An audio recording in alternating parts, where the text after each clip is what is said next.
1630 में शिवनेरी के किले पर जन्मे छत्रपति शिवाजी महाराज की किस्मत में महानता लिखी थी। उनकी मां जीजाबाई बहुत धार्मिक महिला थीं और उन्होंने शिवाजी में साहस, न्याय और भक्ति के संस्कार डाले। स्थानीय देवी शिवाई देवी के नाम पर युवा शिवाजी बहादुरी की कहानियों के बीच पले बढ़े और एक स्वतंत्र देश का सपना देखा। बचपन से ही शिवाजी में नेतृत्व के गुण दिखाई देने लगे थे। उन्होंने अपने वफादार साथियों मावलों का एक समूह बनाया और साथ में वे सह्याद्री की पहाड़ियों में घूमते थे। इन शुरुआती अनुभवों ने युद्ध कौशल को निखारा और अपने देश के प्रति गहरा प्यार पैदा किया। जीजाबाई ने शिवाजी को अच्छी शिक्षा दिलवाई, जिसमें राजनीति, युद्ध और हिंदू धर्म ग्रंथों का ज्ञान शामिल था। उनके पिता शाहजी भोसले दक्कन सल्तनत के एक प्रमुख सेनापति थे। इस कारण शिवाजी सैन्य रणनीति और राजनीतिक चालों की पेचीदगियों से वाकिफ हुए।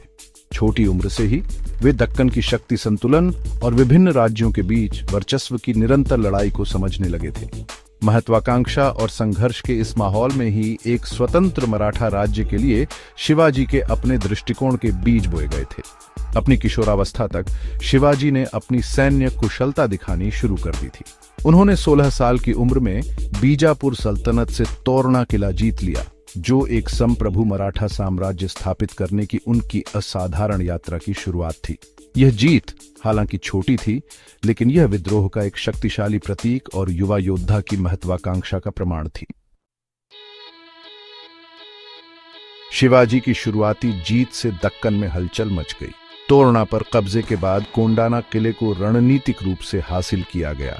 उन्होंने इन किलों की मरम्मत और किलेबंदी की, अपनी स्थिति मजबूत की और बीजापुर सल्तनत का ध्यान आकर्षित किया। शिवाजी इन किलों के महत्व को समझते थे, क्योंकि ये न केवल इस क्षेत्र पर रणनीतिक नियंत्रण प्रदान करते थे, बल्कि मराठा शक्ति के प्रतीक भी थे।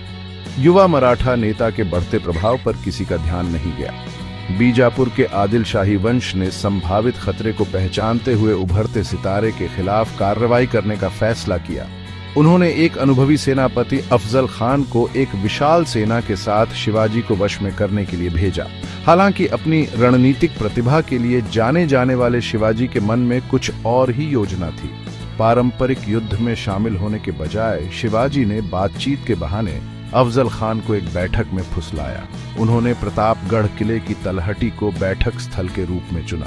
इतिहास में दिग्गजों की बैठक के रूप में दर्ज इस घटना ने शिवाजी के साहस और युद्ध में छल की कला की उनकी समझ को प्रदर्शित किया।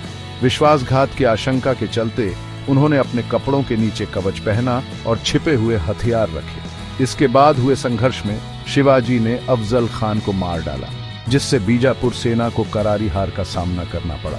1659 में प्रतापगढ़ की जीत एक महत्वपूर्ण मोड़ थी। इसने एक निडर योद्धा और चतुर रणनीतिकार के रूप में शिवाजी की छवि को मजबूत किया। यह जीत दूर दूर तक गूंजी, जिससे मराठा लोगों में जोश आया और वे उनके झंडे तले इकट्ठा होने के लिए प्रेरित हुए।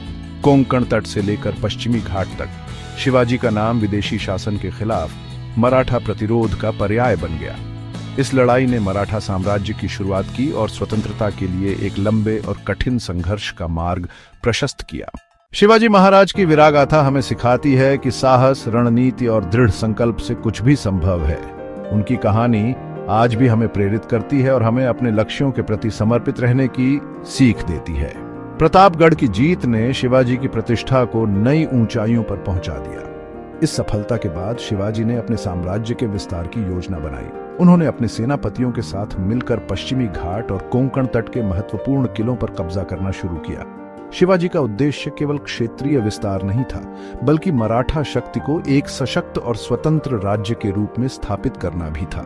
शिवाजी ने अपने शासन में विभिन्न सुधार भी किए। उन्होंने कृषि को प्रोत्साहित किया, व्यापारिक मार्गों की सुरक्षा सुनिश्चित की और जनता के कल्याण के लिए कई योजनाएं शुरू की। उनकी नीतियों ने मराठा साम्राज्य को एक स्थिर और समृद्ध राज्य के रूप में विकसित किया। इस बीच बीजापुर सल्तनत और मुगल साम्राज्य दोनों ही शिवाजी के बढ़ते प्रभाव से चिंतित थे, लेकिन शिवाजी ने अपनी चतुराई और साहस के बल पर इन चुनौतियों का सामना किया। उन्होंने अपने राज्य की सुरक्षा के लिए एक मजबूत सेना का गठन किया और किलों की किलेबंदी को और भी मजबूत किया। शिवाजी महाराज का जीवन हमें यह सिखाता है कि अगर हमारे इरादे नेक हों और हमारे प्रयास सच्चे हों, तो हम किसी भी चुनौती का सामना कर सकते हैं। शिवाजी की विरासत आज भी हमारे दिलों में जीवित है और हमें प्रेरणा देती है कि हम अपने सपनों को साकार करने के लिए किसी भी कठिनाई से न डरें। शिवाजी महाराज की महानता का यह अध्याय हमें बताता है कि एक सच्चा नेता न केवल अपनी प्रजा के लिए लड़ता है, बल्कि उनके कल्याण के लिए भी काम करता है। उनकी कहानी हमें यह विश्वास दिलाती है कि कठिनाइयों के बीच भी अगर हम दृढ़ संकल्पित और साहसी हों तो हम अपने लक्ष्यों को प्राप्त कर सकते हैं। और ऐसी ही प्रेरणादायक कहानियों के लिए हमारे चैनल डिवोशनल वाइब्स को सब्सक्राइब करें।